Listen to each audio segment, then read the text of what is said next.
You, John Fitzgerald Kennedy, do solemnly swear. I, John Fitzgerald Kennedy, do solemnly swear. That you will faithfully execute the office of President of the United States. That I will faithfully execute the office of President of the United States. And will, to the best of your ability.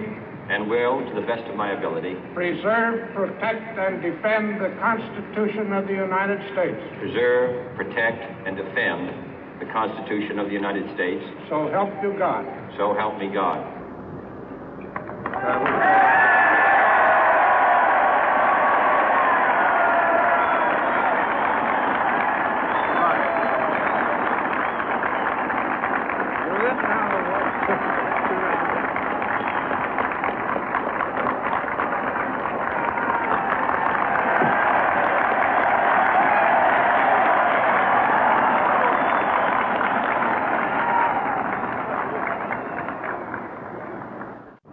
Vice President Johnson, Mr. Speaker, Mr. Chief Justice, President Eisenhower, Vice President Nixon, President Truman, Reverend clergy, fellow citizens.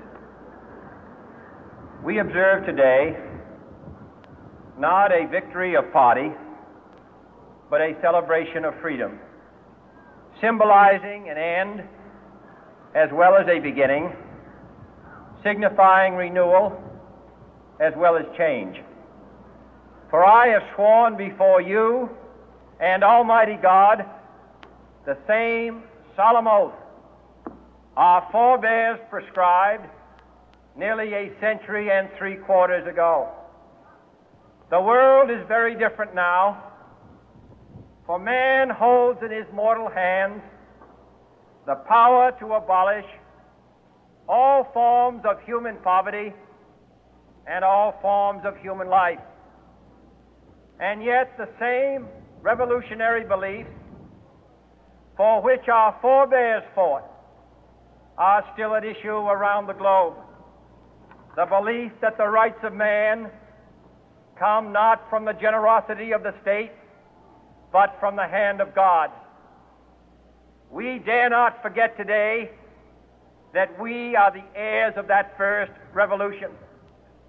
Let the word go forth from this time and place to friend and foe alike that the torch has been passed to a new generation of Americans born in this century, tempered by war, disciplined by a hard and bitter peace, proud of our ancient heritage, and unwilling to witness or permit the slow undoing of those human rights to which this nation has always been committed and to which we are committed today at home and around the world.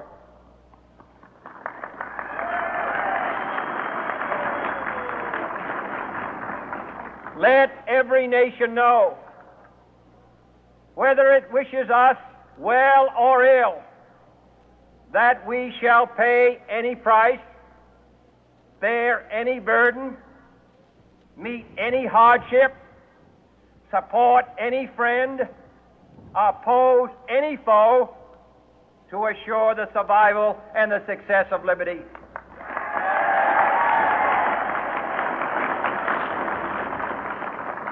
This much we pledge and more. To those old allies whose cultural and spiritual origins we share, we pledge the loyalty of faithful friends. United, there is little we cannot do in a host of cooperative ventures.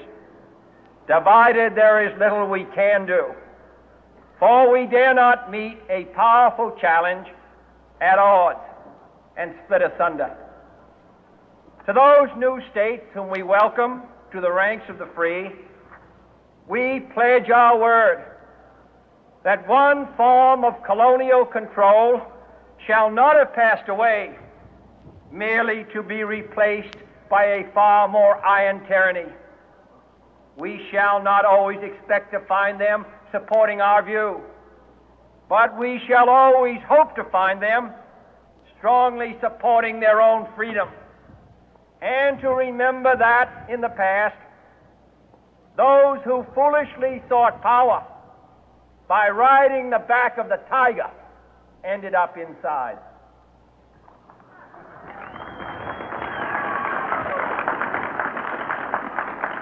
To those people in the huts and villages of half the globe struggling to break the bonds of mass misery, we pledge our best efforts to help them help themselves for whatever period is required, not because the communists may be doing it, not because we seek their votes, but because it is right. If a free society cannot help the many who are poor, it cannot save the few who are rich.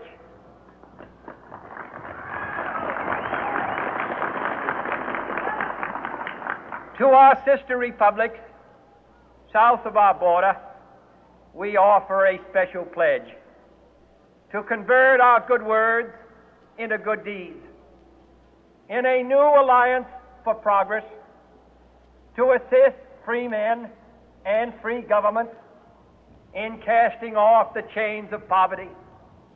But this peaceful revolution of hope cannot become the prey of hostile powers. Let all our neighbors know that we shall join with them to oppose aggression or subversion anywhere in the Americas. And let every other power know that this hemisphere intends to remain the master of its own house.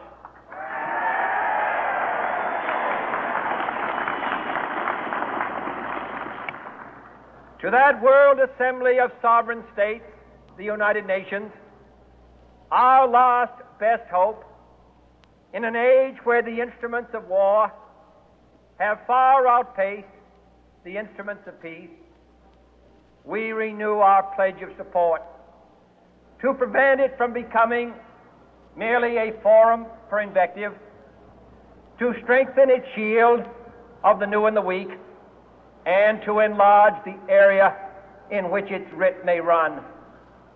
Finally, to those nations who would make themselves our adversary, we offer not a pledge, but a request that both sides begin anew the quest for peace.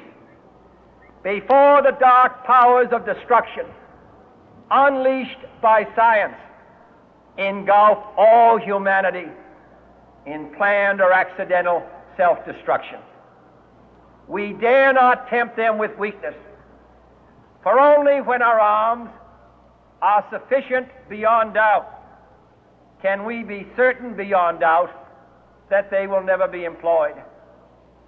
But neither can two great and powerful groups of nations take comfort from our present course, both sides overburdened by the cost of modern weapons, both rightly alarmed by the steady spread of the deadly atom, yet both racing to alter that uncertain balance of terror that stays the hand of mankind's final war. So let us begin anew, remembering on both sides that civility is not a sign of weakness, and sincerity is always subject to proof. Let us never negotiate out of fear, but let us never fear to negotiate.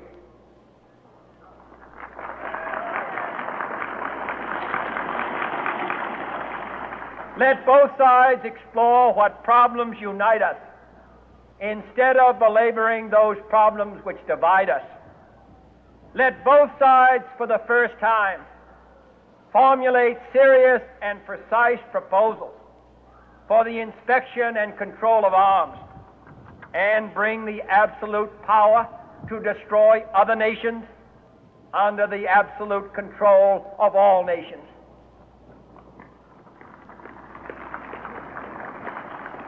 Let both sides seek to invoke the wonders of science instead of its terrors.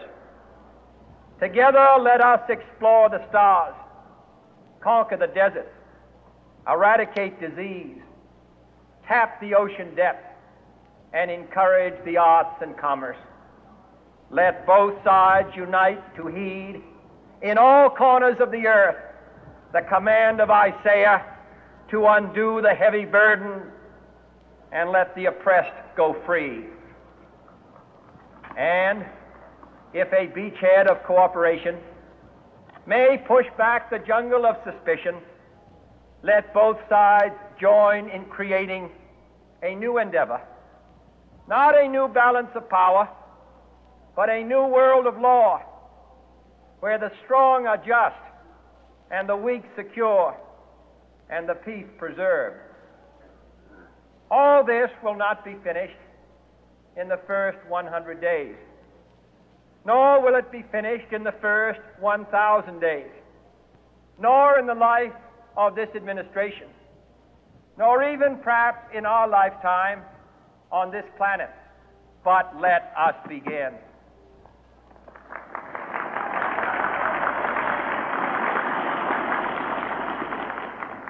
In your hands, my fellow citizens, more than mine, will rest the final success or failure of our course. Since this country was founded, each generation of Americans has been summoned to give testimony to its national loyalty. The graves of young Americans who answered the call to service surround the globe.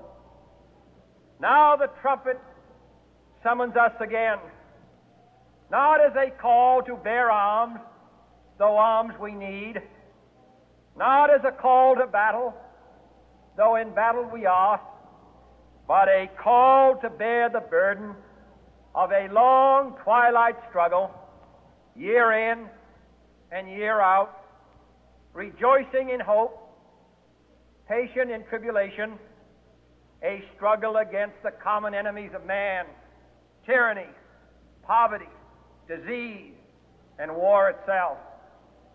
Can we forge against these enemies a grand and global alliance, north and south, east and west, that can assure a more fruitful life for all mankind? Will you join in that historic effort?